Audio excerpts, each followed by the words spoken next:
Welcome, everybody, to this week's podcast episode for the Financial Freedom Podcast. I'm your host, Dr. Christopher Liu. As you know, I talk about four different types of freedom: time, financial, location, health freedom. In that light, I'm always interviewing influencers out there doing innovative things, getting those insights, and sharing them with the world. So today's topic is going to be all about finances, and it's all about financial literacy. What is true financial education? So, in that light, I'm going to bring on Michael Santonato, and he dubs himself as the true financial educator and financial alchemist, which is really interesting. So, we'll hear all about that. And we'll welcome Michael to the show. So, welcome. Thank you. Thanks, Christopher. Thanks for having me. Uh, I know we had connected through Podmatch. Tell us more about your story, what you do, and why you do it. For sure. Well, my story is a long one because I've been around a while. I've been in business for 10 years, so we'll get to the story after.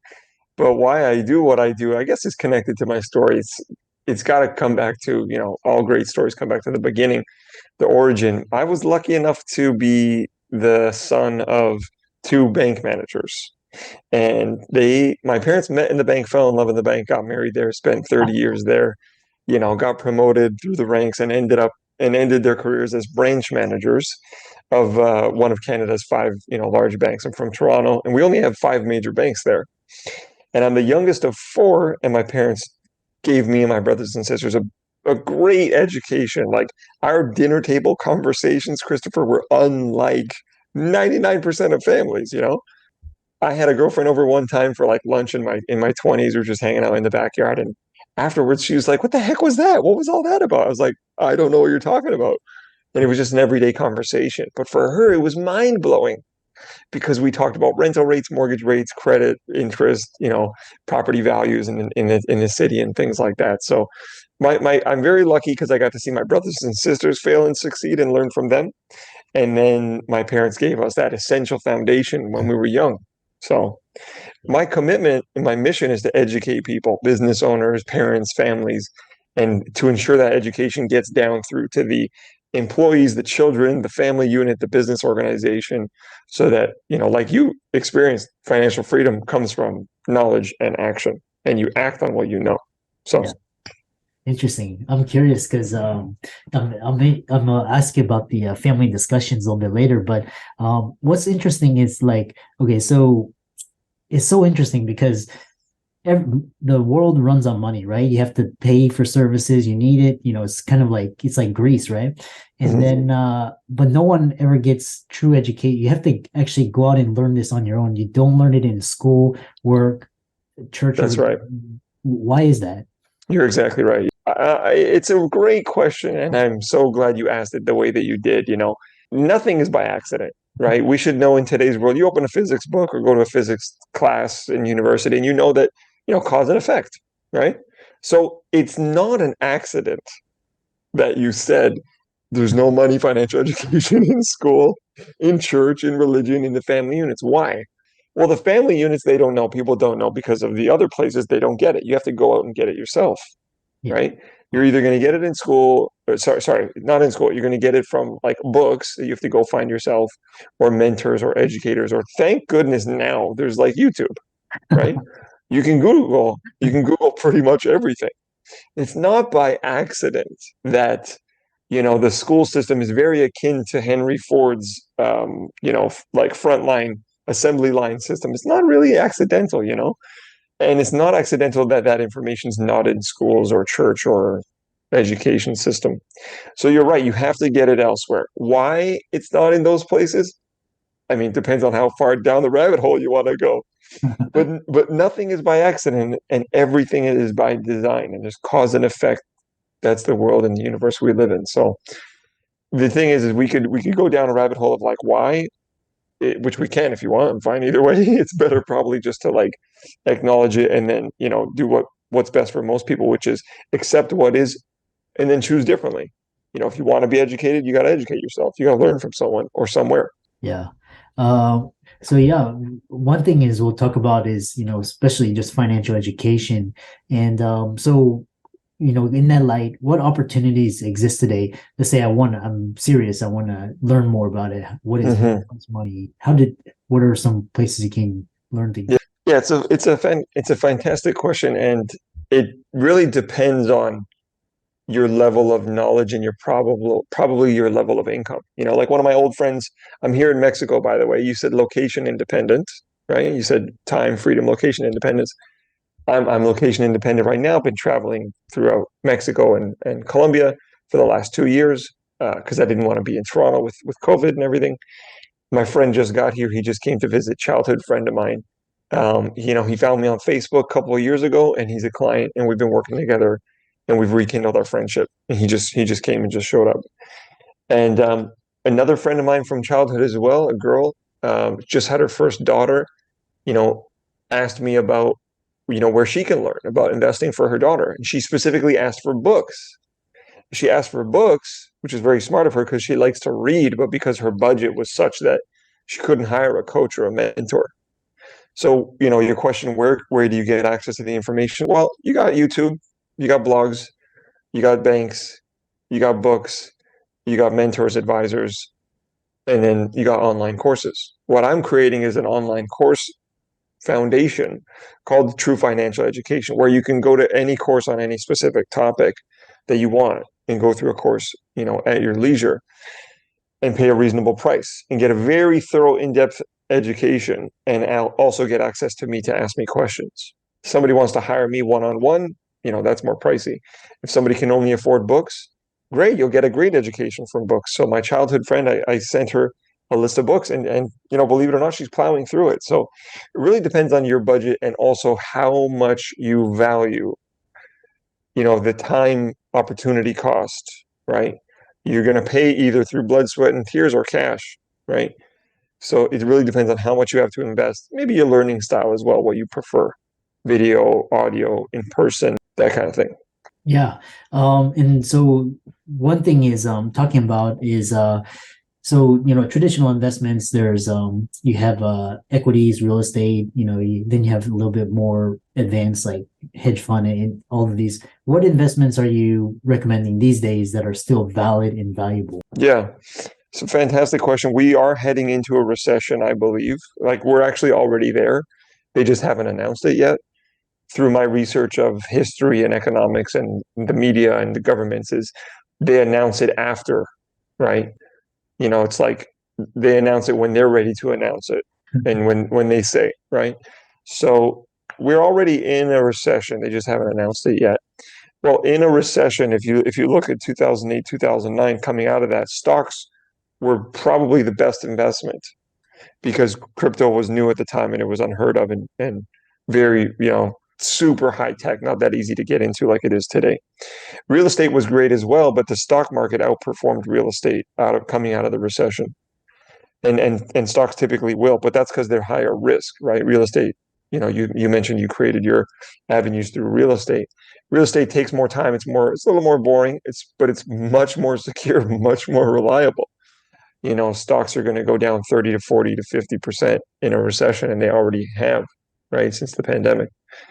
So I personally think right now, because stocks are already at a discount, if that's the way you look at it, Apple their business didn't really shrink, right? You're going to see in the next quarter, the next year, like Amazon, Apple, like Microsoft, their businesses didn't shrink. They actually, will stay the same or grow. Apple's coming out with these new products all the time. So their revenues are still incredibly high and they're finding new ways to gain revenue. People aren't stopping using Facebook and Instagram. They're using it the same, or Instagram's gathering more users. Their ad revenue is going up huge. In other words, translation is stock, and stocks are based on the business performance and the value of the stock. Well, these mega companies are still pumping out profits and revenues, so their stock is on sale right now. If your time horizon is that big. So, what avenues are great for investing? The tried and true methods of real estate and stocks won't go anywhere. Neither will bonds. Cash won't go anywhere either. It's going to change, right? Cash just is going to change with CBDCs and digital money as it is right now. But cash will still be cash, and cash is the poorest investment because it deflates, and it because of inflation, which is record high right now. So I think right now, going to a recession that we're already there. Stocks and real estate are solid. If your risk appetite is higher, then maybe crypto, right? If you're an entrepreneur, you're going to find opportunities. The amount of businesses that made made out like bandits in the pandemic were those that pivoted to online quickest, fastest, those that got into the PCR testing and the COVID testing. If you had access to open up a lab or one of those rapid antigen test like locations by the side of the airport here in Mexico in Cancun, well, man, you made off like a bandit. So it depends on your appetite for risk and your preferences and what you like, what you need, what you expect. Yeah. Yeah, interesting. Yeah, like you said, the traditional investments, and then some of the more riskier, you have to have a, smaller allocation, the other, well, the Mhm. one thing one that quite struck me about you is like you have this dichotomy between the 1% and the rest, and what separates the 1% from the rest in terms of mindset. You mentioned like life insurance. They say insurance. Yeah, Tell us more. I love the question, and we could spend all day talking about this. This is actually one of my obsessions is learning what the 1% learn, knowing what the 1% know. And what I've realized recently after studying these people after 10 years, I'll tell you my most recent cognitions and my most recent learnings, which is actually it's not even 1%. To get in the 1%, you really only need like $10 million or more in assets. That's 1%. The real fascination for me and the big cognition for me is actually the 0.1%. These are the people that we don't know their names. Their names are etched in history, but they're not on any Forbes 400 list, right? How come the Vanderbilts, the Rothschilds, right? Why are they not? They're not on those lists. They're real people. Their lineage is long. They're in the lineage of 100 years and more, 200 years and more. Their lineage lives on, right? The Rockefellers, like these names are real. They're etched in history and they'll be forever etched in history, but they're not on any of these lists. Why? Because they don't want to be on them. They pay not to be on them. Their movements and their choices literally move economies. They move industries. They move countries. You think so? What's the difference between the 99% and the 1%? 8 days worth of conversation in terms of mindset and everything. I'll tell you. One of the biggest things it comes down to so much, Christopher. It comes down to what they buy, what they believe, what they know to be true, what they invest, what they're purchasing, what their thoughts. The thoughts of the 99% and the 1% are radically different. You know, let me get a notebook. Let me get a note that I wrote down. Hold on one second. I actually just wrote this down just the other day, so I can't wait to share this with you. Give me a second here. I wasn't expecting to pull this out. I hope you edit this, by the way. Edit this out in the podcast. Okay, perfect. Listen to this. I wrote this down. I love flying around Mexico because I get such great cognitions and ideas on planes. So I wrote this down. Poor people think about themselves. That's clear, right? Average people think about themselves and their family. Abundant people think about themselves and their family and their community. Wealthy, truly wealthy people think about themselves, their family, their community, and their city or their country. The people at the 0.1% think about all of the above, all the categories above, and they think about the planet. Hmm. 7 billion people. In other words, I think we can measure wealth naturally by our thoughts, the quality of our thoughts naturally, but we can definitely measure wealth by the quality and the quantity of our thoughts and the scale of the people we're thinking about. Interesting. That's the highlight. The scale of the people that we're thinking about, the elite, the 0.1%, they're thinking about 7 billion people, the actions they take and make, and how it will affect 7 billion people. Mm. One of my mentors used to say, and he was in the top 1%, probably the top 0.1%. He was a billionaire, and he used to talk about a distinction called depth of vision, Hmm. right? Depth of vision. When he was young and he was walking with his mentor at a park, he looked at a tree. The mentor said, "Look at that tree. talking about this concept of depth of vision. Look at the tree, tell me, what do you see? Well, he was smart enough to know that if he said a tree, you look at an acorn, you see food for squirrels, then he knew he would flunk the test because that's the lowest level of the depth of vision. So when he said, "Oh, okay, the acorn, all right, thinking deep, thinking future, thinking deep vision, I see a forest from that one acorn." His mentor, my mentor's mentor, said, "Oh, very good." And then the mentor's mentor, the teacher, said, "You know what I see? I see schools, I see subdivisions, I see townhouses, I see buildings, condominiums." In other words, his depth of vision was so great he could see so far that in 100 years, that acorn would become a forest that would supply the wood for that subdivision, that fraccionamiento, they say here in Mexico, subdivision, right? Neighborhood. Mhm. So that's another thing, that they obviously, their quality of their thoughts, their quality of their vision. And then Mhm. you asked about products, you asked about life insurance. If you like, we can dive into that. What was interesting was I was talking with one of my masterminds, and he what was interesting was he would buy he purchases fine art, as an investment, Mm, um you know and he would get it on auction for pennies on the dollar, and then he would buy insurance on it, and he would store it and if it ever flooded, or he could collect the full value. So hmm. how wealthy individuals thinks, but it Yes. always tell us more about the role of insurance. The insurance is such an extraordinary product for so many reasons. You can do so much with it. See, again, poor people don't understand insurance and they don't buy it.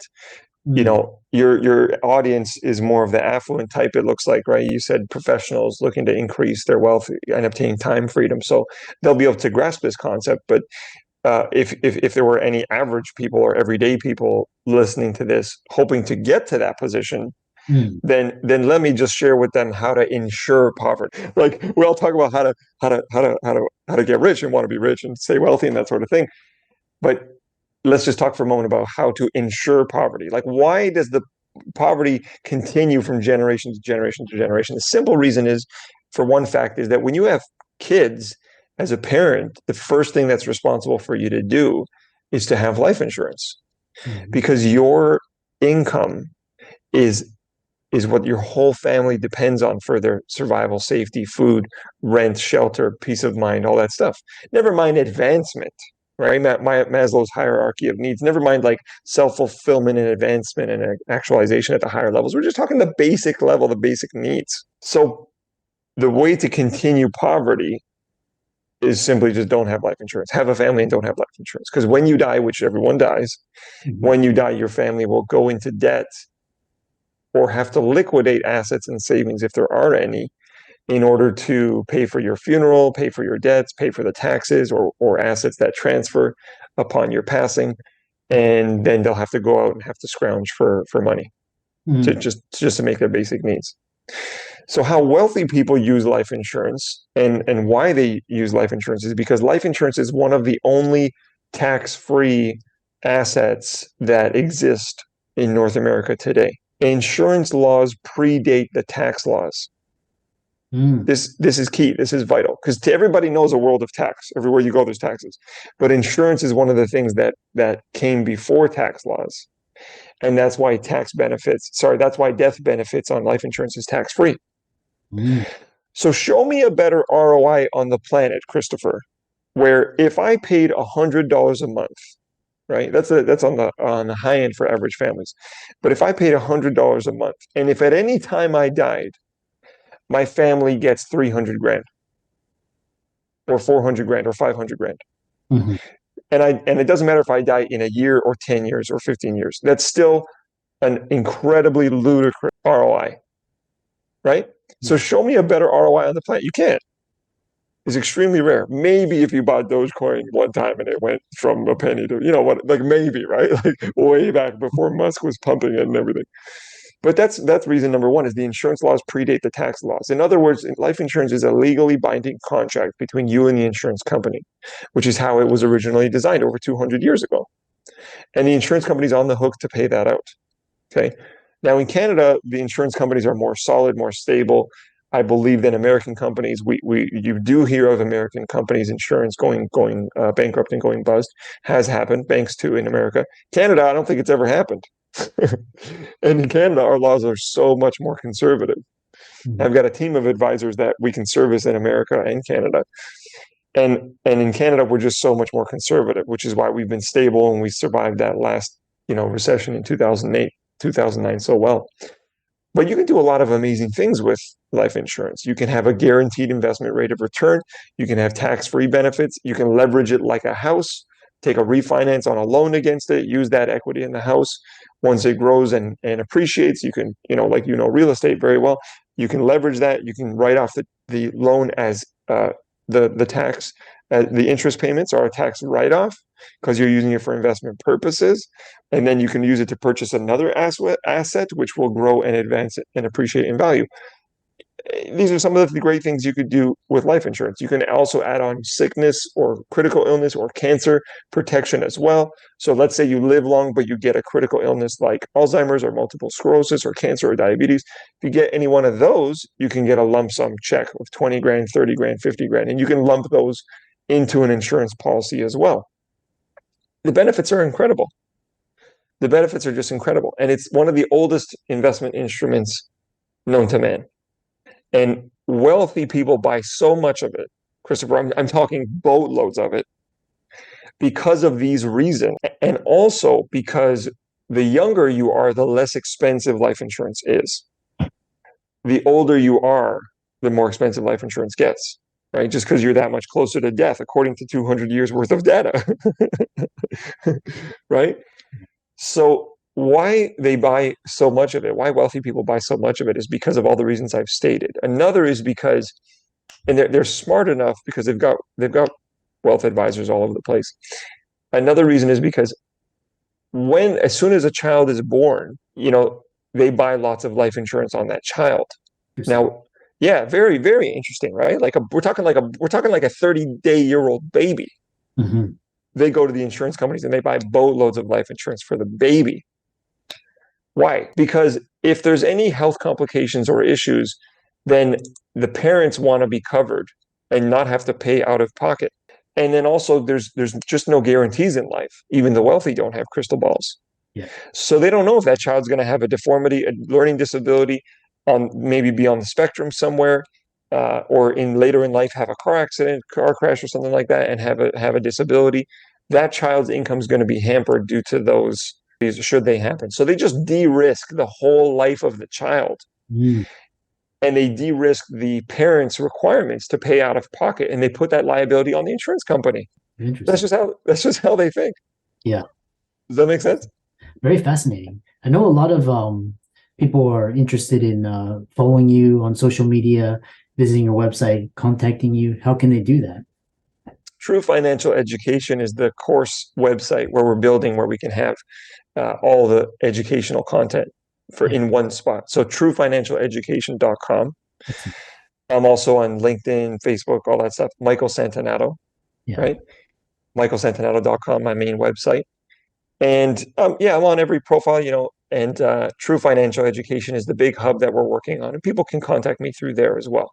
But that's where they'll get courses on everything from investment, the financial system, stocks, crypto, everything, trading, anything. Excellent. And for all the listeners out there, Michael's resources will be in the links and show notes. Thanks so much for a fantastic discussion, particularly insurance. And be sure to follow him on his socials. And with that, thanks so much for coming onto the podcast. Christopher, thanks a lot, man. You've asked great questions. It's been a lot of fun.